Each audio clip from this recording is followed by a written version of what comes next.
Assalamualaikum warahmatullahi wabarakatuh. Selamat pagi. Semoga hari ini dalam keadaan sehat walafiat dan selalu diberi kelancaran rezeki oleh Allah Subhanahu wa taala. Dalam kesempatan pagi hari ini yang begitu cerah karena suasana pagi hari ini mendung ya.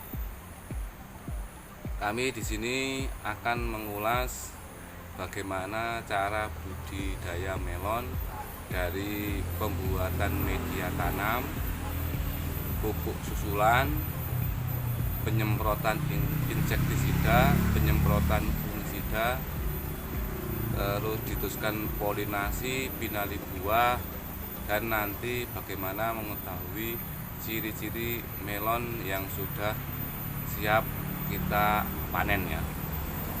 Nah, karena kami di Gapoktan ini menanam tanaman melon musim hujan, kami gunakan dua metode dalam pemupukan susulan.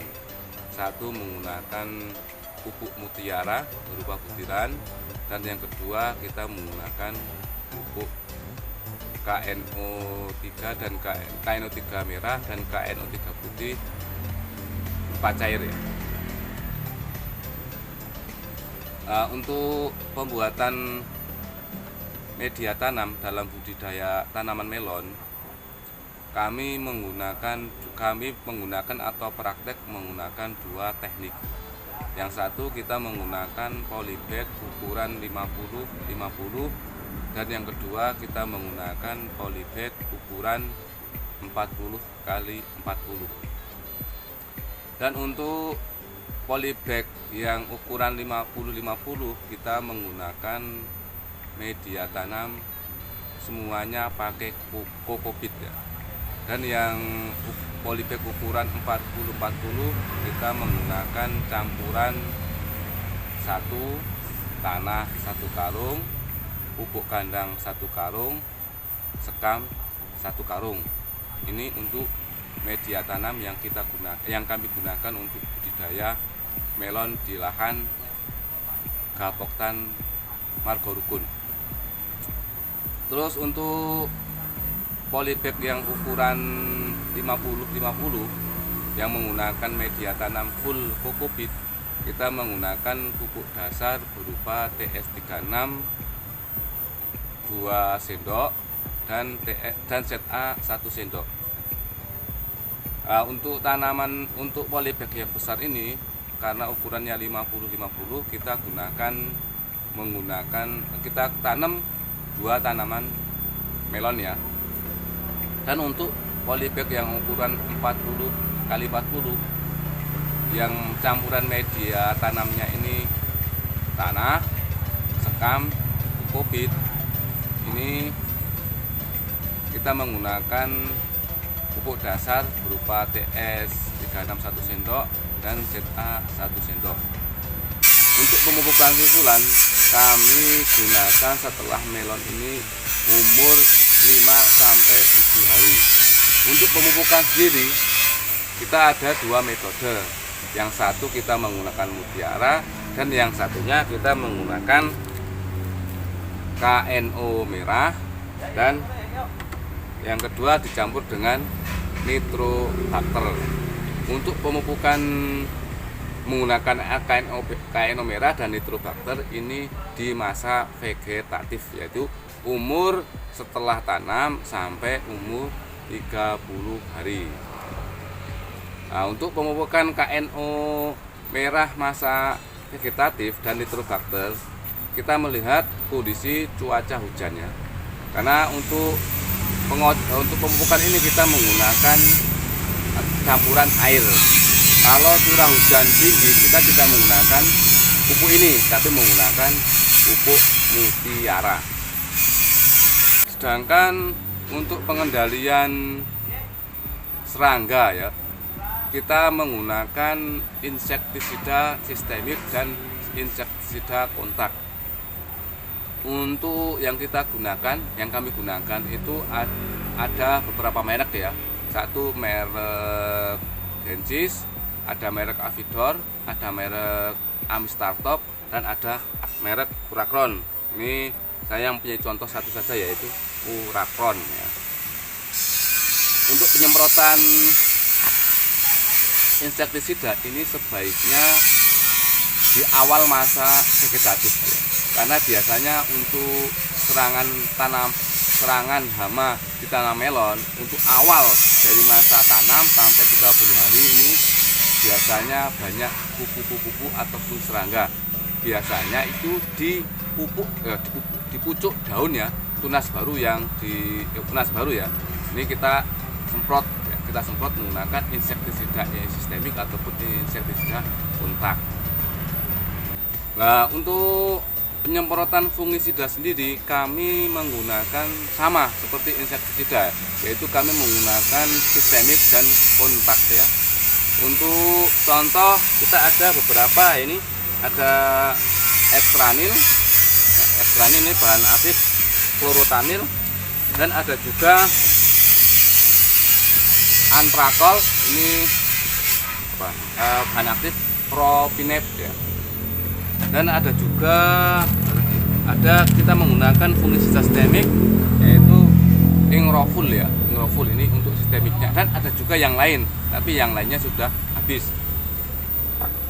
Untuk penyemprotan insektisida ataupun fungisida sebaiknya kita selang-seling ya, biar nanti tanaman itu tidak kebal dengan obat tersebut. Setelah tanaman melon ini umur 30 hari sampai 35 hari ini akan kelihatan kita sudah menemukan calon buah yang akan kita pelihara ya. Jangan lupa kita kasih atau kita tambahkan dalam penyemprotan ataupun pengocoran menggunakan kalsium, ini untuk membantu batang ya, terus kulit melon, biar nanti kalau sudah membutuhkan net ini tidak pecah ya, untuk batang biar keras ya. Terus untuk selanjutnya juga tambahkan untuk kalsiumnya ya, untuk kalsiumnya ini ya, contohnya ya yang kita punya ini. Tapi bagi teman-teman yang pengen budidaya ini boleh ambil ataupun beli merek kalsium apa saja di toko pertanian ya. Jangan lupa ditambahkan MKP, ini untuk menambah kemanisan ya, mungkin ya kita nggak paham ya. Ini bahan unsur haranya itu ada fosfat dan potasium oksida ya. Dan bisa menambahkan dengan PN-Pril. Perlu diingat, nanti kalau tanaman melon ini sudah umur 25 sampai 30 hari biasanya akan muncul bunga jantan dan bunga betina.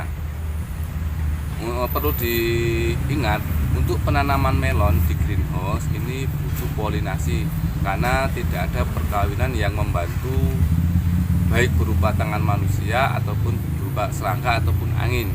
Makanya kalau kita budidaya melon di greenhouse kita harus polinasi, itu perkawinan bunga jantan dan bunga betina. Tapi kalau untuk budidaya di luar greenhouse itu biasanya ya itu akan terjadi perkawinan secara alami, karena sudah terbantu melalui serangga, angin ataupun jenis-jenis serangga yang lainnya ya.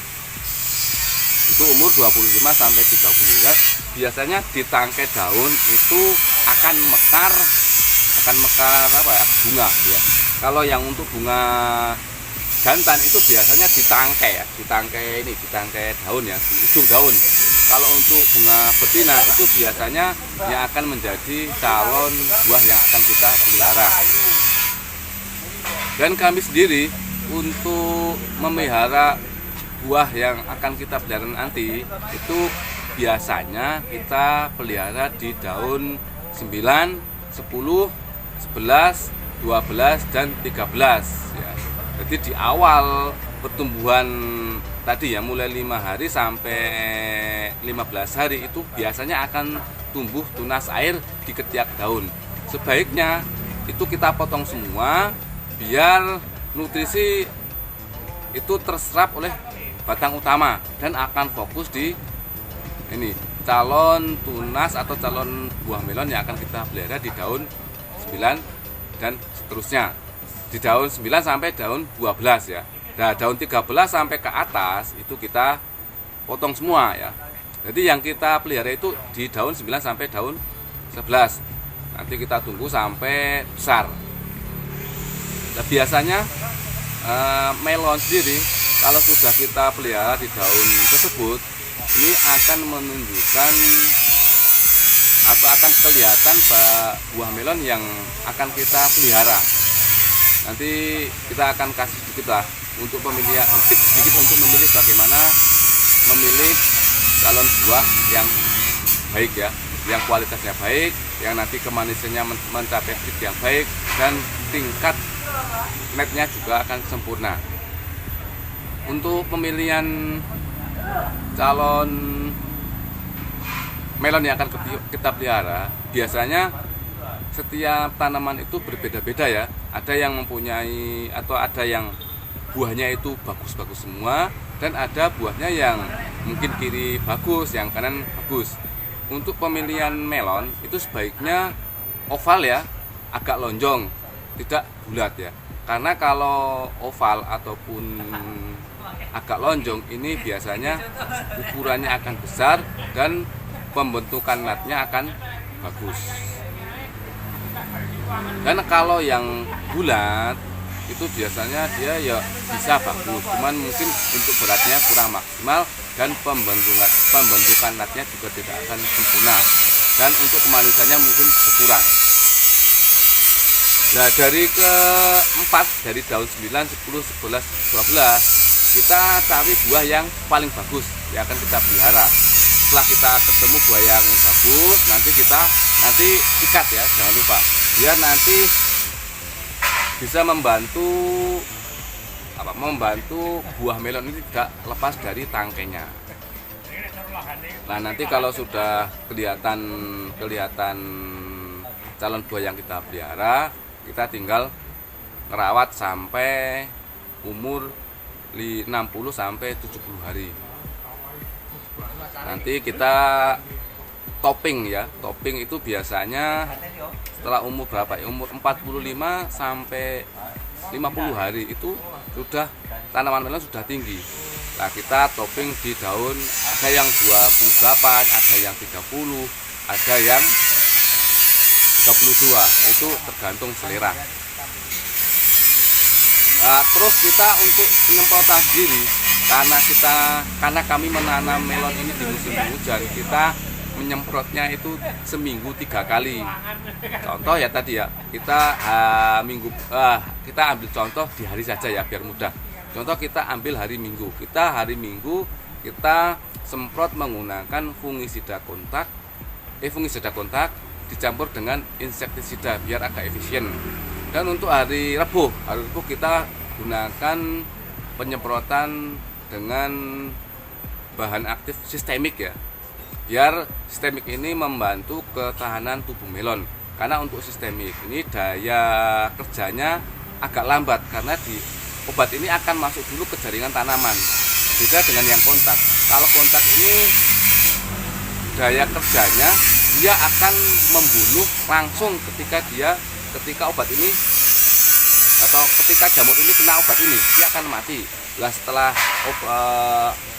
jamur mati, dia akan menyelimuti atau akan membantu serangan dari luar. Terus nanti kalau umur melon sudah berumur 50 sampai 60, jangan lupa untuk umur 30 setelah kita lihat calon buah, kita tambahkan kalsium, karena kalsium ini akan membantu kemudian hari pembentukan nat ini tidak akan pecah.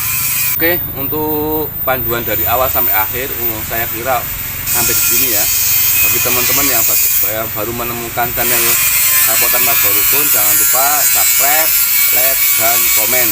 Dan jika ilmu ini bermanfaat, bagikan ke teman-teman biar ini biar ilmu ini bermanfaat bagi kita semua. Saya akhiri, assalamualaikum warahmatullahi wabarakatuh.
Oh, betul Pak?